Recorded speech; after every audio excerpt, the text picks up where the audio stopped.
Vous avez le droit d'être riche. C'est votre droit d'être riche. Commencez à voir l'argent pour ce qu'il est réellement. Un symbole d'échange.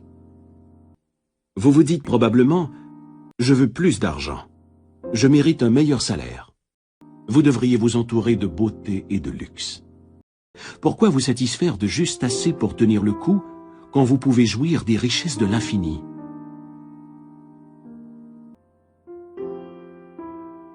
Pour vous, cela veut dire vous libérer des convoitises. Cela signifie beauté, luxe, abondance et raffinement.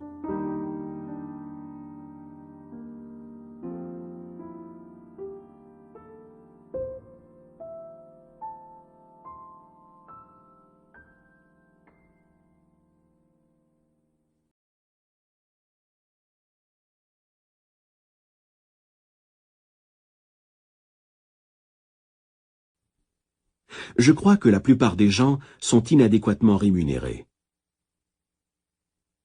Une des raisons qui font que les gens n'ont pas plus d'argent, c'est qu'ils le condamnent, en silence ou ouvertement.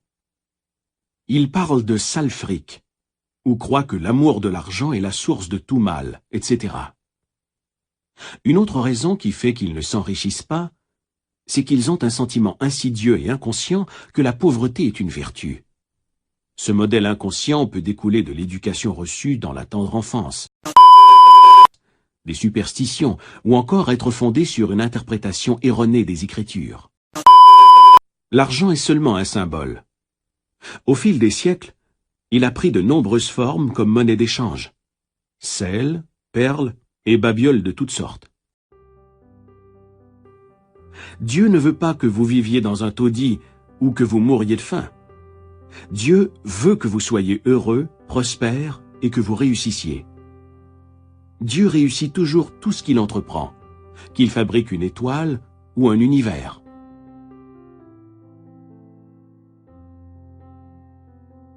Vous avez peut-être envie de faire un voyage autour du monde, d'étudier les arts dans un pays étranger, d'aller à l'université ou d'envoyer vos enfants dans une école supérieure.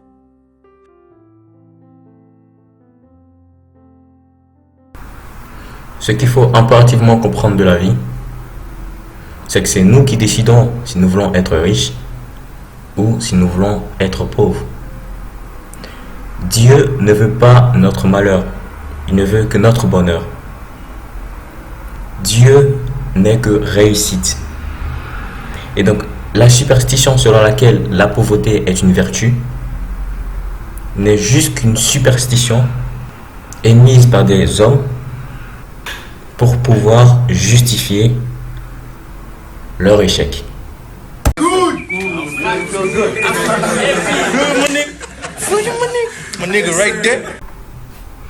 Certaines personnes émettent l'idée que la richesse est quelque chose de pas positif, tout simplement parce qu'elle transforme des personnes normales en personnes pleines d'ego.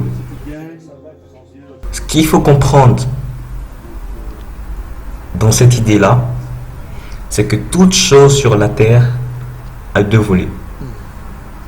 Que ce soit votre voiture, qui vous permet bien évidemment de vous déplacer d'un point A à un point B, mais peut aussi causer votre perte. Tout dépend de l'utilisation que l'on fait d'une chose. On prend par exemple le cas de Bill Gates, qui est une personne très humble, mais qui reste l'homme le plus riche au monde. Selon moi, cette pensée, cette idée selon laquelle la richesse ne doit pas être à cause de cela, est une idée créée pour confondre tout le monde dans le même bateau.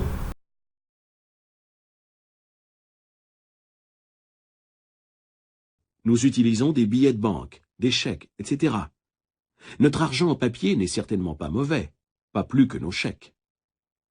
Les physiciens et les scientifiques savent aujourd'hui que la seule différence entre un métal et un autre est leur nombre d'électrons et la vitesse de leur révolution autour du noyau central.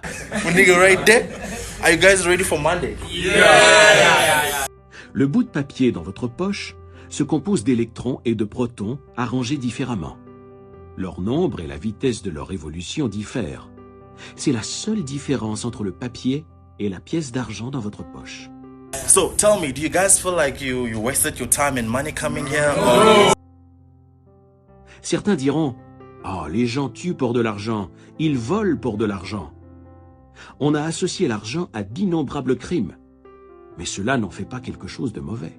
You don't feel like it? Oh my God. Un homme peut donner de l'argent à un autre pour qu'il tue quelqu'un. Il a fait un mauvais usage de l'argent en s'en servant dans un but destructif.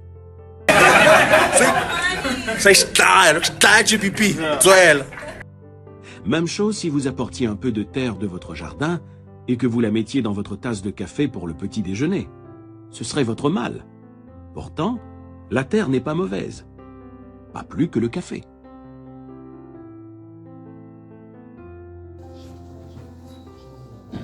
Nous savons que les forces ou les éléments de la nature ne sont pas mauvais.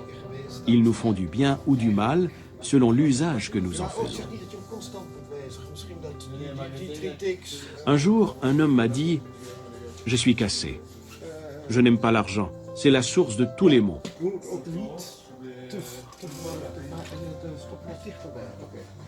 Si vous mettez tout votre cœur dans l'argent et que vous dites « C'est tout ce que je désire, je vais mettre toute mon énergie à accumuler de l'argent, c'est tout ce qui m'importe », vous pourriez gagner de l'argent et amasser une fortune. Mais vous avez oublié que vous êtes ici pour mener une vie équilibrée. L'homme ne vivra pas que de pain.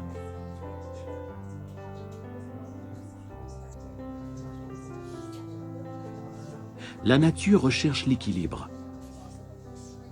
Vous pouvez amasser une fortune ou avoir des millions de dollars. Ce n'est ni mal ni mauvais.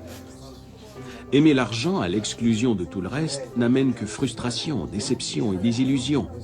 En ce sens, l'argent est la source de votre malheur.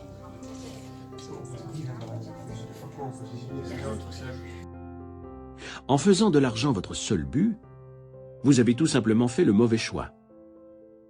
Vous pensiez que c'était tout ce que vous désiriez, mais vous avez découvert, après tous ces efforts, que vous n'aviez pas seulement besoin d'argent.